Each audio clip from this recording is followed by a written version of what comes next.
बिस्मिल्लाहिर्रहमानिर्रहीम। ज़िलहज्जा के महीने के अंदर अल्लाह रब्बुल इज़्ज़त की दो इबादत हमारी तरफ मुतवज्जे होती हैं, एक हज और दूसरा क़ुरबानी। हज के मौके पर पूरी दुनिया का नुमाइंदा इज्तिमा अल्लाह के घर में हाज़िर होकर हम सब की तरफ से नुमाइंदगी करता है, हाज़िरी देता है और अल्लाह के हुज़ूर पेश होता है, तवाफ़ करता है, मैदान अरफ़ा में जाता है, सई करता है और हज जैसा फ़रीज़ा वो बजा लाता है। इसी ज़माने में वो भी और हम भी एक दूसरा अहम फ़रीज़ा क़ुरबानी का अदा करते हैं।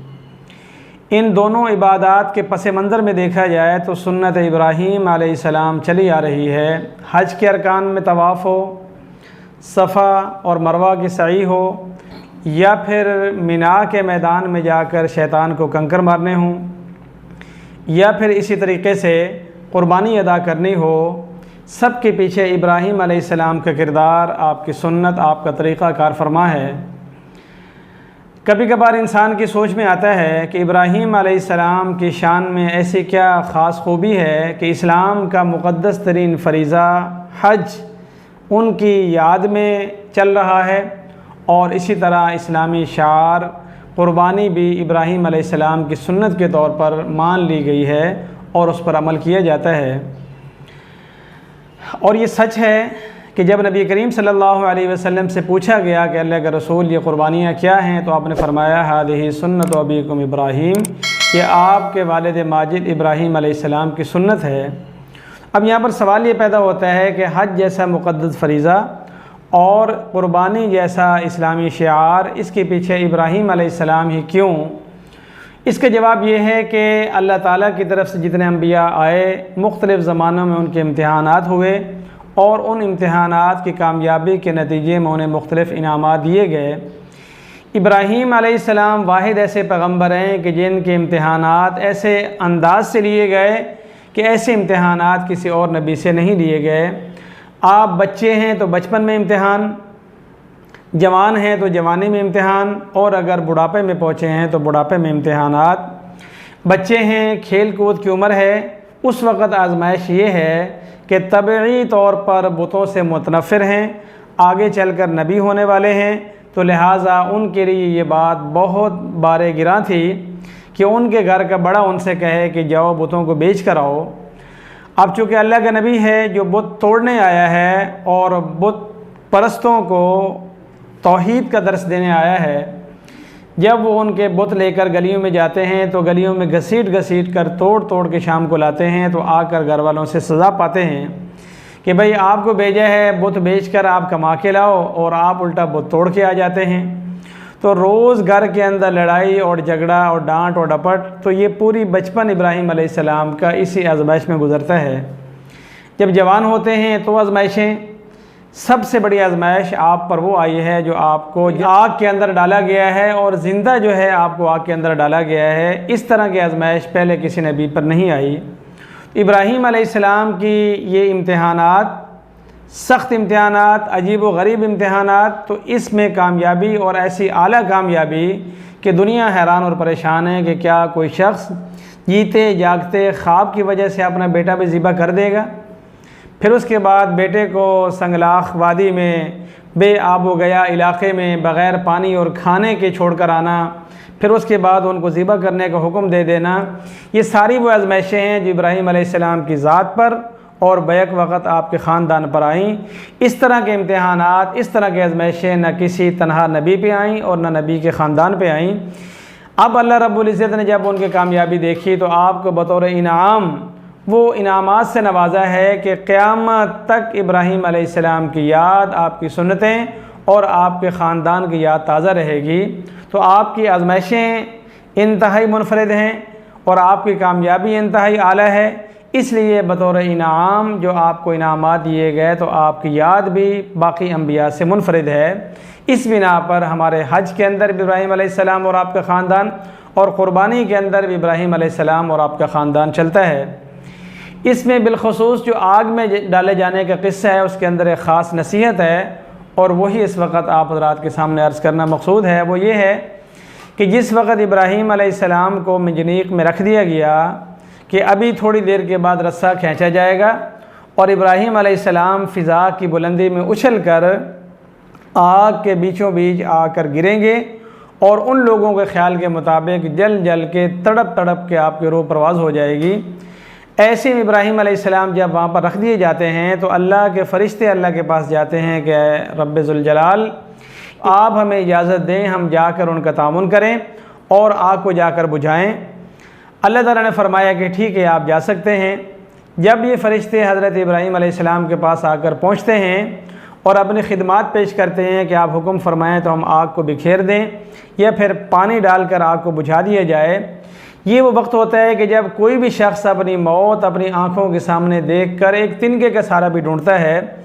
इसी वजह से मुहावरा है कि डूबते को तिनके इसका सहारा, मतलब डूबने वाला सोचता है कि चलो मैं तिनके को ही पकड़ लेता हूँ, शायद यही मुझे महफूज जगह पे पहुँचा दे और बचा ले। ऐसे वक्त में इब्राहीम अलैहिस्सलाम इंतहाई बशाशत के साथ, खुशरूई के साथ उनसे सवाल करते हैं कि ऐ अल्लाह के फ़रिश्तों, ख़ुद आए हो या मेरे रब करीम ने आपको भेजा है?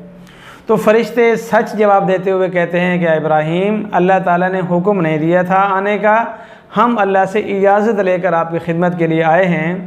इब्राहीम अलैहिस्सलाम ने फरमाया, बस जिस रब के नाम पर मैं आग पर जलने वाला हूँ वो रब इस बात पे कादिर है कि आपके तामुन के बग़ैर मुझे बचा ले, और अगर उसने नहीं बचाना तो फिर मुझे जलना ही मंजूर है। तो फ़रिश्ते हैरान रह जाते हैं कि ये इंसान जिसके बारे में कल हमने कहा था कि दुनिया में जाएगा, फ़साद मचाएगा, कत्ल व गारत करेगा, और अल्लाह ताला ने फरमाया कि जो मैं जानता हूँ वो तुम नहीं जानते। क्या एक इंसान ऐसा भी कर सकता है कि फ़रिश्तों के तामुन की आफ़र के बावजूद वो कहता है कि आप हट जाओ, मैं जानूँ और मेरा खुदा जाने, अगर उसने बचाना है तो बचा लेगा, नहीं बचाता तो मैं जल जाऊँगा।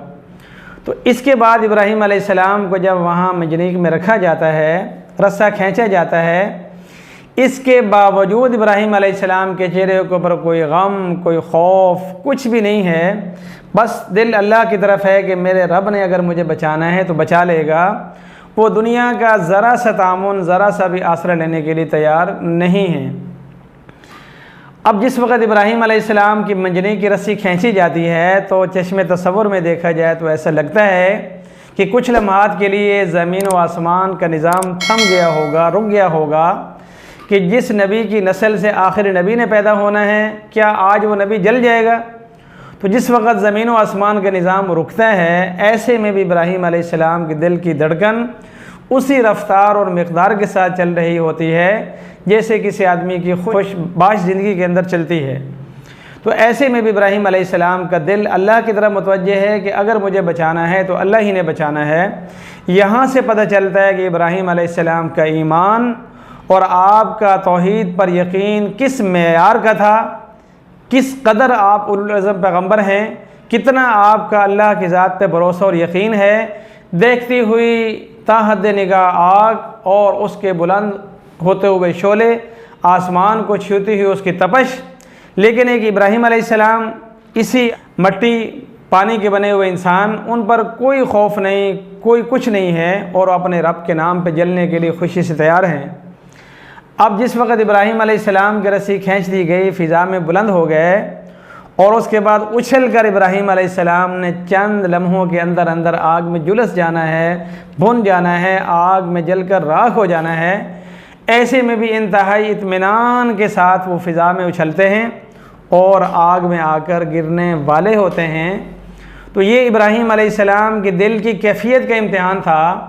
अल्लाह रब्बुल इज़्ज़त फरमाते हैं कि वाह शाबाश, ये है मेरा बंदा कि आग में उछल कर गिरने से चंद लम्हे पहले भी वो मुझसे इस कदर राज़ी है कि जैसे मैं उसको कोई बाग में भेज रहा हूँ।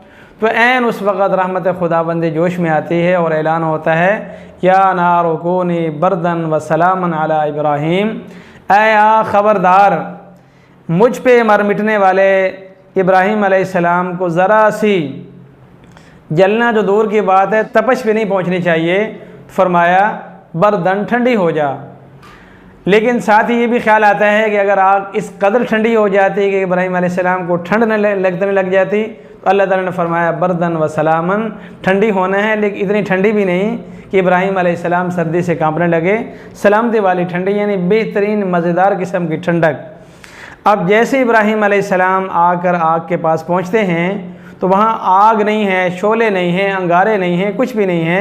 वहाँ बाग है, बहार है, ठंडक है, शादाबी है, खुशी है। तो वो दुनिया जहान जो इब्राहीम अलैहिस्सलाम के जलने का तमाशा देखने आई थी और अपने बुतों की तौहीन करने वाले को इबरतनाक सज़ा देने आई थी, वो अपने आँखों से देखती है कि वो शख्स तो सच्चा है और कुदरत खुदाबंदी उसके साथ है। अगर ये कहता था कि ये बुत बेकार हैं तो सच कहता था, अगर उसने हमारे बेकार बुतों को तोड़ा है तो सच तोड़ा है। ऐसे में पूरा मजमा हैरान रह जाता है कि ये क्या। तो यही वो बात है कि इब्राहीम अलैहिस्सलाम का अल्लाह ताला पर ईमान, अल्लाह की ज़ात पर यकीन और अल्लाह की ज़ात के अलावा किसी से भी ज़र्रा बराबर, तिनका बराबर किसी से तामुल लेने के रवादार नहीं हैं। यहाँ तक कि फ़रिश्तों की पेश की हुई ऑफ़र को भी बिस्मिल्लाह पढ़कर उनको वापस करते हैं कि मैं जानूँ मेरा खुदा जाने। इस किस्से के अंदर हमारे लिए सबक है कि अल्लाह ना करे कभी हमारे ऊपर ईमान की खातिर ऐसी आजमाइश आएगी तो नहीं, लेकिन अपने आप को समझा के रखना चाहिए कि मैं उसी इब्राहीम अलैहिस्सलाम की नस्ल से हूँ, हमारा नबी आपकी नस्ल से है और हमारे मज़हब इस्लाम ये मिल्लत इब्राहीमी है। अगर वो ऐसे वक्त में भी गैरुल्लाह की तरफ तवज्जो नहीं करते तो मुझ पर खुदा न खास्ता अगर इससे कम कम से कम कभी आजमाइश आ गई तो मेरा ईमान कभी डगमगाने वाला नहीं है। अगर फ़र्ज़ करते हैं हमारी रोज़ी रोटी में कुछ कमी हो जाती है, सेहत में कमी हो जाती है, कुछ बीमारी लाहिक हो जाती है, खुदा न खास्ता औलाद होने में कुछ ताख़ीर हो जाती है, कोई किसी वजह से हम जेल में हैं, क़ैद में हैं, रिहाई में ताख़ीर हो जाती है, ये इसी तरह अल्लाह ताला हमें किसी भी आजमाइश से गुजारता है, तो हमेशा इब्राहीम अलैहिस्सलाम का क़िस्सा ज़हन में रखना चाहिए कि आखिर वक़्त तक आग में उछलने तक और उछलने से गिरने तक एक बाल के बराबर उनके ज़हन में कोई ख़्याल नहीं आया, कोई फ़िक्र नहीं आई। तो अगर मुझ पर थोड़ी सी आई है तो मैं सब्र करूँगा। जिस तरह अल्लाह रब्बुल इज़्ज़त ने उन्हें नवाजा, अल्लाह रब्बुल इज़्ज़त मेरी भी मदद करेगा। हमें अल्लाह रब्बुल इज़्ज़त इब्राहीम अलैहिस्सलाम के ईमान के सदक़े अच्छा, बेहतरीन और पक्का सच्चा ईमान अता फ़रमाए। आमीन।